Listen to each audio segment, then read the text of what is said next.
I completely agree when you talk about starting to understand your parents' finances, but we also know that money is something not a lot of people are really comfortable with. Correct.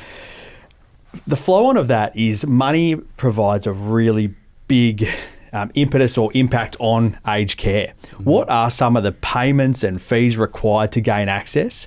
And what options do our clients and their parents have when it comes to these fees and payments? Yeah, so when you do start to tour the facilities, they'll throw a bunch of figures at you that are quite intimidating. We've created sort of a breakdown of a simple way to explain the different costs for aged care. So broadly, it breaks down into two areas.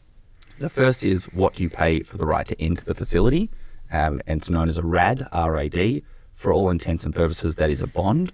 It's the government, so they changed it to a confusing acronym, but you pay a bond to enter the facility. And you can pay that a variety of different ways, either as a lump sum or via interest payments. Then after that, you're going to have a monthly bill that's going to have 4 line items on it. Just quickly, they're called a daily care fee, an extra services fee, a daily accommodation payment, and a Centrelink means tested fee. We can go into what they all mean at another time, but those are different fees you pay. How you pay the entry fee, so whether it's a bond or interest, will impact your monthly costs as well. So what our service does is outline the various options that we have for you. We'll never make a decision for you. That's not our choice.